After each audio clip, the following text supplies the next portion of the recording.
The Sahel has become one of the world's most fragile regions, where security alerts are high, alliances are shifting, and even routine incidents can quickly take on geopolitical significance.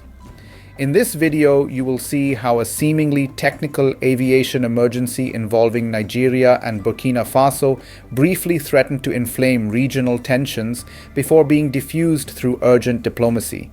The episode offers a revealing look into how mistrust, security fears, and regional realignments are shaping West Africa's political landscape, and why dialogue remains critical as instability spreads across the Sahel.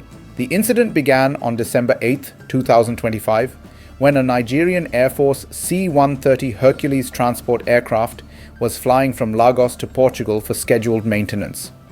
Midway through the journey, the aircraft developed a technical malfunction that affected flight safety.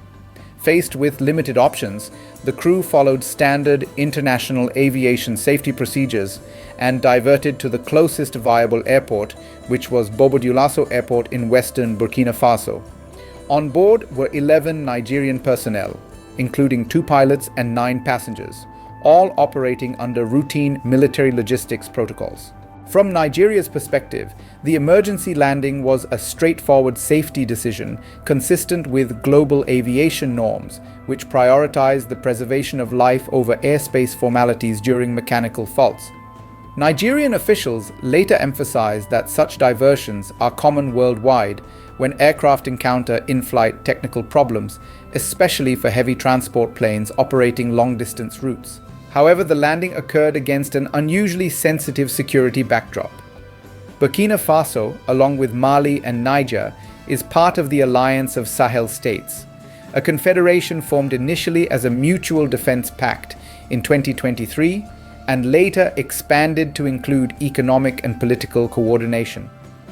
In early 2025, the alliance formally withdrew from the Economic Community of West African States after a year-long exit process, marking a significant rupture in regional governance. Since then, AES members have operated under heightened security doctrines, including strict airspace control measures. At the time of the incident, AES states had reportedly placed air defense systems on maximum alert, authorizing the interception or neutralization of any aircraft entering their airspace without prior clearance. These measures were shaped by persistent threats from militant groups, arms trafficking routes, and fears of foreign-backed destabilization. Within this climate, Burkinabe authorities interpreted the Nigerian aircraft's entry as an unauthorized military incursion, raising immediate concerns over sovereignty and national security. The broader Sahel context helps explain why tensions escalated so quickly. According to the Global Terrorism Index, the region accounted for nearly 1/5 of all terrorist attacks worldwide in 2024 and more than half of terrorism-related fatalities. 5 of the 10 countries most affected by terrorism globally are located in the Sahel. Armed groups affiliated with Al-Qaeda and the Islamic State have exploited weak state control, porous borders, and local grievances to expand operations across Burkina Faso, Mali, Niger, and neighboring states. The humanitarian toll has been staggering. By September 2025, more than 4 million people had been forcibly displaced across the central Sahel, with projections suggesting that figure could reach 5.6 million by 2026. Over 13 million people across the region required humanitarian assistance, while widespread school closures, numbering more than 14,800, have disrupted education for millions of children. In this environment, security forces operate under extreme pressure, often with limited margin for error.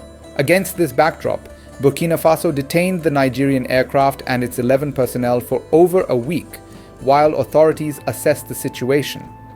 The detention risked becoming a serious diplomatic flashpoint, particularly given Nigeria's status as West Africa's most populous country and a traditional leader within ECOWAS.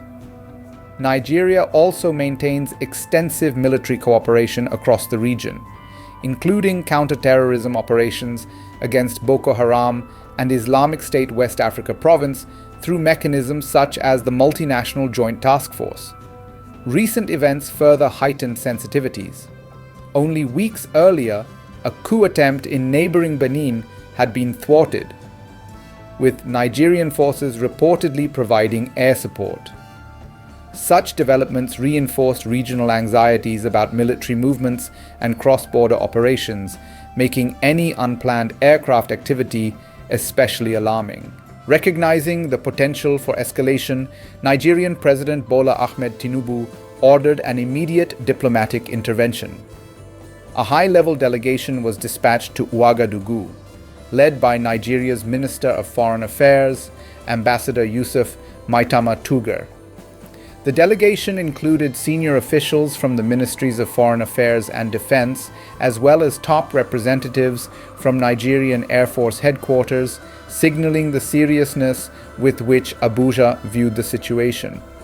The Nigerian team engaged directly with Burkina Faso's transitional leadership under Captain Ibrahim Traoré. Their approach centered on de-escalation, transparency, and confidence building. They explained the technical circumstances behind the emergency landing, reaffirmed Nigeria's respect for Burkina Faso's sovereignty, and emphasized shared security challenges that require cooperation rather than confrontation. Discussions also focused on reinforcing bilateral mechanisms for communication, particularly regarding military movements and aviation protocols. Nigerian officials underscored their commitment to international aviation rules and regional solidarity, while acknowledging that procedural gaps in prior airspace authorization had contributed to misunderstandings. Following several days of engagement, the talks yielded results. Between December 17th and 18th, 2025, Burkina Faso released both the detained aircraft and all 11 Nigerian personnel. Reports indicated that the crew had been treated cordially during their stay and were in good physical and mental condition upon release. After clearance, the aircraft resumed its journey to Portugal to complete the originally planned maintenance. In the aftermath, Nigerian authorities expressed appreciation for Burkina Faso's cooperation and reiterated the importance of historical ties between the two countries. Nigeria also addressed domestic political statements that had alleged mistreatment of the detained personnel, distancing the federal government from those claims and issuing apologies to prevent further diplomatic friction. Both governments agreed to establish more regular consultation channels to avoid similar incidents in the future. These would focus on airspace coordination, security cooperation, and broader political dialogue.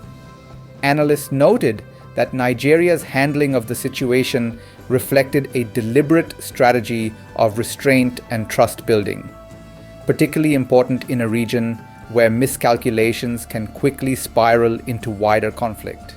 The episode also highlighted the evolving dynamics of West Africa following the formation of the Alliance of Sahel States. AES countries have launched initiatives such as a shared biometric passport system and discussions around a confederal investment bank, signaling a desire for autonomy from traditional regional blocs. At the same time, ECOWAS has maintained selective engagement with AES members in areas like financial oversight and anti-money laundering cooperation, underscoring the complexity of the current regional order.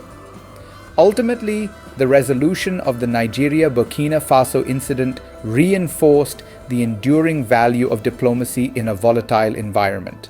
By choosing dialogue over escalation, both sides avoided a confrontation that could have undermined already fragile security efforts across the Sahel.